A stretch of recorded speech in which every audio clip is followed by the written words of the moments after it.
سبحان اللہ و بحمدہ عدد خلقہ و رضا نفسہ و زینت عرشہ و مداد کلماتہ۔ اعوذ باللہ من الشیطان الرجیم، بسم اللہ الرحمن الرحیم۔ رب اشرح لی صدری ویسر لی امری واحلل عقدۃ من لسانی یفقہوا قولی واجعل لی وزیرا من اہلی۔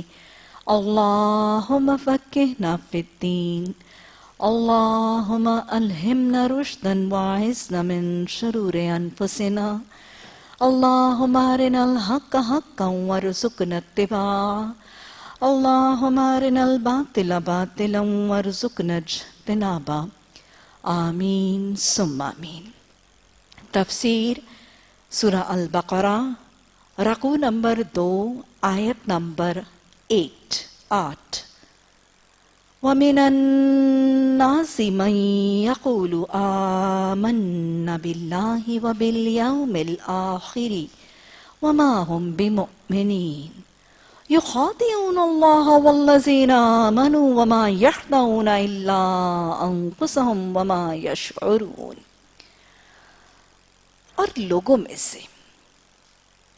میں سے ایک شخص ایسا ہے، کیسا کہ وہ کہتا تو ہے کہ میں اللہ اور آخرت کے دن پر ایمان لایا، لیکن کیا ہے؟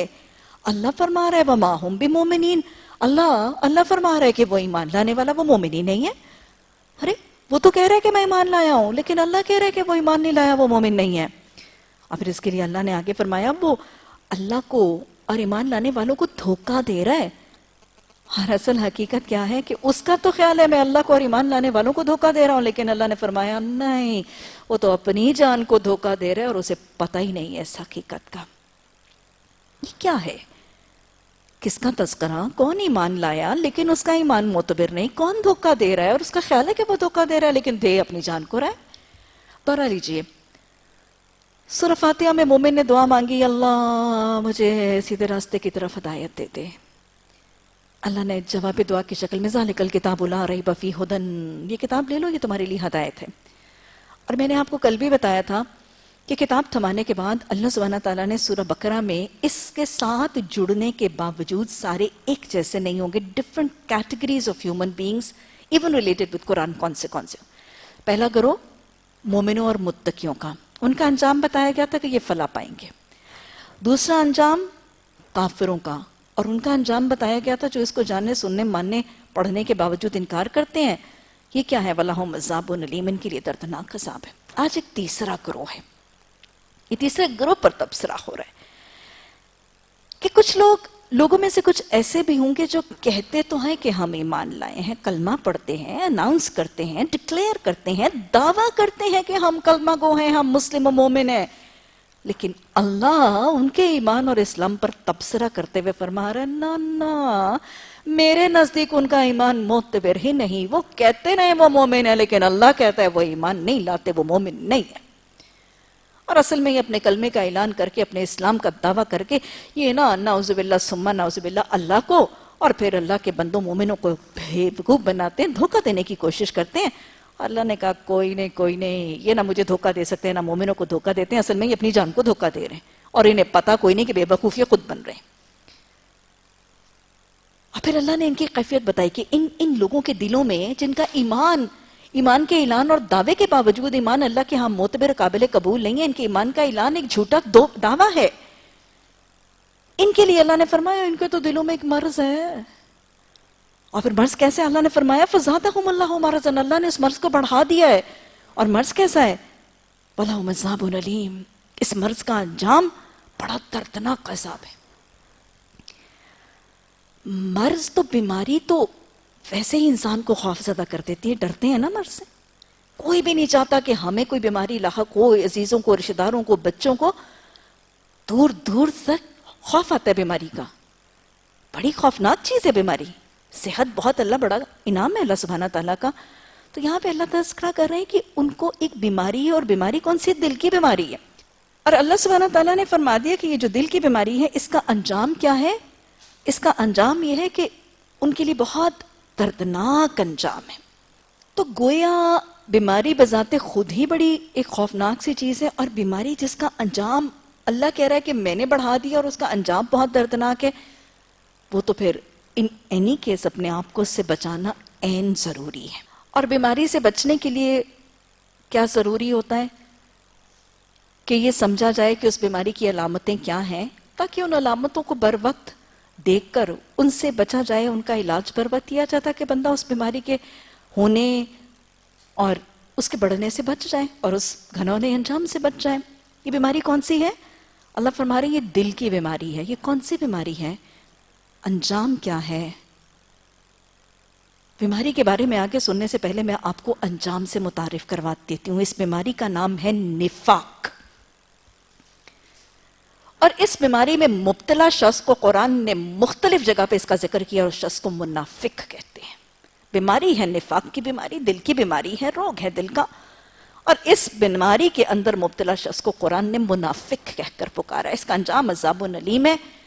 آگے چلنے سے پہلے عذاب العلیم کیا ہے اللہ نے قرآن کی متفرق آیات میں بتا دیا ہے۔ عذاب پہلے سمجھ لیجئے، انجام پہلے سمجھ لیجئے، تاکہ باقی کے لیکچر کو ہم غور سے سنیں۔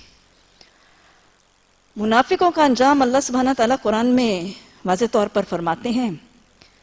سورہ نساء کی آیت نمبر 140 میں اللہ نے فرمایا ان اللہ جامع المنافقین والکافرین فی جہنم جميعا۔ ان کا مطلب آج ہی آپ نے سیکھا، شور، اس میں شک نہیں ہے۔ دیکھو اس میں کوئی شک نہیں ہے کہ اللہ جمع کرنے والا ہے منافقوں کو اور کافروں کو جہنم میں، سب کے سب کو۔ جہنم میں صرف مومن نہیں ہے، مسلم نہیں ہے، لیکن جہنم میں منافق بھی ہیں اور کافر بھی ہیں، اور سب کو اللہ جہنم میں جمع کرنے والا ہے۔ اور اس آیت نمبر 140 سورہ نساء میں دیکھ لیجئے، اللہ نے جمع کرنے میں پہلے منافقوں کا نام لکھا ہے، پھر کافروں کا نام بتائیں۔ گویا جب جہنم کی آگ میں جمع کیا جائے گا تو پہلے منافق ہیں اور پھر کافر ہیں۔ آپ کو پتہ ہے کوئی چیز پہلے ڈالی جائے تو وہ کہاں ہوتی ہے؟ پہلی ڈالی جانے والی چیز بیگ میں، کسی بھی چیز میں نیچے ہوتی ہے، دوسری اوپر ہوتی ہے، اور آگے چل کے اللہ سبحانہ تعالیٰ نے سورہ نساء ہی کی آیت نمبر 145 میں اس کی تصدیق بھی کرتی۔ ان المنافقین، انا شک کوئی نہ کرنا، شک، شبہات، شکوک سب اپنے دلوں سے نکال دو، اس میں کوئی شک ہی نہیں ہے۔ المنافقین، سارے کے سارے منافق۔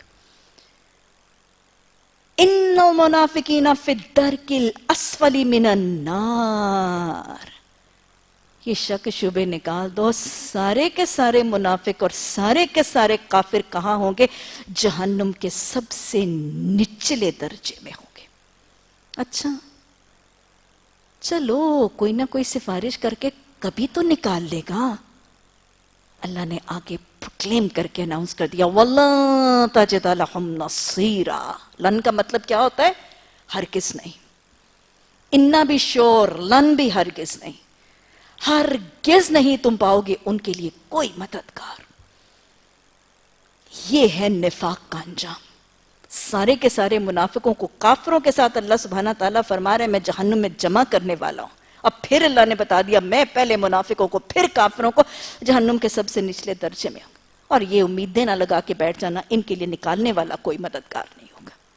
إِلَّا الَّذِينَ تَابُوا وَأَصْلَحُوا وَاعْتَصَمُوا بِاللَّهِ وَأَخْلَصُوا دِينَهُمْ، سوائے وہ منافق جو توبہ کر لیتے ہیں، اصلاح کر لیتے ہیں، اللہ کی رسی کو تھام کے اللہ کے دین، اپنے دین کو اللہ کے لیے خالص کر لیتے، ایسے منافق تو بچ جائیں گے۔ جو نفاق کی حقیقت کو سمجھ کے تائب ہو کے اصلاح کر لیں گے وہ بچ جائیں گے۔ تو یہ ہے بچنے کا طریقہ، نفاق کو پہچاننا، اس کی خصلتوں کو آئیڈینٹیفائی کرنا، اپنا محاسبہ کرنا، ایکسیپٹ کرنا، توبہ اور استغفار کر کے ان صفات کو اپنے پرسنالٹی اور شخصیت میں سے نکال لینا، یہی بچانے کا ذریعہ۔ ورنہ نفاق کا انجام اولئک لہم عذاب علیم، جہنم کا سب سے نچلا درجہ، اور کوئی معاون نکالنے والا مددگار نہیں۔ یہ بیماری اللہ نے فرما دیا فی قلوبہم مرض، دل کی بیماری ہے۔ دلوں کی بیماریوں سے، کارڈیک بیماری سے تو ویسے ہی بہت ڈرتے ہیں۔ کارڈیک ڈیزیزز ویسے بڑی خطرناک ہے، لیکن یاد رکھیے گا یہ صرف دل کی بیماری نہیں ہے، there is much more to it۔ نفاق کا ایک بیج جب دل میں ڈل جاتا ہے، اڑ کے آتا ہے کہیں سے بیج، ماحول سے آتا ہے، نفاق کا ایک بیج جب شیطان دل میں ڈال دیتا ہے تو یہ بیج دل میں جم جاتا ہے، پھر جڑیں بنا لیتا ہے. یہ صرف دل کی مرض نہیں ہے، یہ بالکل کینسر کی طرح بھی ہے. یہ بیج پہلے دل میں جڑ پکڑتا ہے، اور جڑ پکڑنے کے بعد کیا کرتا ہے؟ آپ کو پتہ ہے کہ دل کیا ہے؟ سینٹر ہے. یہاں سے خون لب ڈب دل کی حرکت سے سارے جسم میں گردش کرتا ہے نا. نفاق دل کا روگ ہے. یہاں پہ آئے گا، پہلے گھر کرے گا، جڑیں پکڑے گا، اور پھر وہ دل کے ذریعے سارے جسم میں پھیل جائے گا، بالکل جیسے کینسر کی بیماری پورے جسم میں پھیل جاتی، میٹاسٹاسائز کر لیتی ہے. اور پھر کیا ہوتا ہے؟ پہلے تو دل منافق کا دل بنتا ہے نا، اس کی سوچیں، اس کی خیال، اس کی آرزویں، اس کی تمنائیں، اس کی ڈیزائرز، یہ منافقانہ سوچ بنتی ہے. اور پھر آہستہ آہستہ اس کے ہاتھ، اس کے پاؤں، اس کی آنکھیں، اس کی زبان، یہ سب منافق کی آنکھیں، کان، زبان بن جاتے ہیں. اور پھر وہ پورے کا پورا جسم منافق کا جسم بن جاتا ہے. یاد رکھیے گا، دل کا مرض بھی ہے لیکن کینسر کی طرح مرض ہے، یہ سارے جسم میں پھیل جاتا ہے. اب پھر ایک اور صفت بھی ہے اس مرض میں. آپ دیکھیں کہ آج امراض ہیں، کوئی کینسر ہے، کچھ امراض ہیں صرف دل کی ہیں، لیکن اگر کینسر بھی ہو اور دل کی بھی ہو اور پھر تیسری ایک صفت بھی ہو، یہ وبائی بھی ہے. وبائی بھی ہے، چھوت چھات سے بھی پھیلتی. آپ کو پتہ ہے کچھ بیماریاں ہوتی ہیں جو انفیکشس ڈیزیزز ہوتی ہیں، چھوت چھات کی بیماریاں، چکن پاکس ہے، اسمال پاکس ہے، میزلز ہیں، ممپس ہیں. ہماری پریونشن آ گئی، لیکن کھانسی، زکام، نزلہ، یہ چھوت چھات کی بیماریاں نا ایک دوسرے سے پھیلتی ہیں، وبائی امراض ہیں. تو یہ نفاق جو ہے یہ باقی تمام صفتوں کے ساتھ یہ وبائی بھی ہے، انفیکشس بھی ہے، کنٹیجیوس بھی ہے، ایک دوسرے سے دوسرے کو لگتی ہے. کیوں بتا رہی ہوں میں؟ قرآن نے کیوں بتایا؟ تاکہ جہاں، جس ماحول میں، جس صحبت میں، جس انوائرمنٹ میں، جس محفل میں اس بیماری کی وبا ہے نا، وہاں سے بچا جائے، اس ماحول سے، اس صحبت سے، اس کمپنی سے بچا جائے. اس کے یہ ساری کی ساری جو نشانیاں ہیں نا، علامات ہیں نفاق کی، ان کو مقصد ہی سمجھنے اور جاننے کا یہ ہے کہ کسی اور کے اندر اگر یہ صفات نظر آئیں، اس لیے نہیں ہم پڑھیں گے نفاق کی صفات کہ لوگوں کے اندر دیکھ کے ان کے اوپر ٹائٹل لگانے لگ پڑیں، اور فلاں تو ہے ہی منافق. نہ، یہ نہیں سکھاتا میرا آپ کا دین. تنقید اور ذاتیات پر اترنا دعوت کا طریقہ نہیں ہے نا. اگر کسی کے اندر نفاق کی علامت ہے تو اس کے اوپر منافق کا ٹائٹل لگانے کے لیے ہم نفاق کی صفات نہیں پڑھ رہے ہیں، ہم اس لیے پڑھ رہے ہیں اگر کہیں نظر آ رہی ہیں تو اس صحبت سے، اس کے چھوت چھات کی وبا سے بچنے کے لیے اپنی اولادوں کو بچانا ہے، اس ماحول سے، اس محفل سے، اس کمپنی سے، اس کراؤڈ سے بچانے کے لیے ہم صفات پڑھ رہے ہیں. اور پھر یہ صفات اس لیے بھی پڑھیں گے تاکہ آئیڈینٹیفائی کر لی جائیں بالکل انیشل سٹیج پہ، اور پھر پریونشن کر لی جائے. کہتے ہیں نا prevention is better than cure. بیماری کے آ کر ہو جانے سے پہلے اگر اس کا علاج کر لیا جائے تو بیماری کے ہونے کے بعد علاج سے اس کا علاج زیادہ آسان ہو جاتا ہے. اس لیے پڑھیں گے ہم صفات. ہاں جی، تو آج کے سبق میں اللہ نے پہلی صفت کیا بتائی ہے؟ بما کانوا یکذبون، ساتھ جو وہ تکذیب کرتے ہیں. کس کی تکذیب کرتے ہیں؟ سچ کی. یعنی کیا کرتے ہیں؟ جھوٹ بولتے ہیں.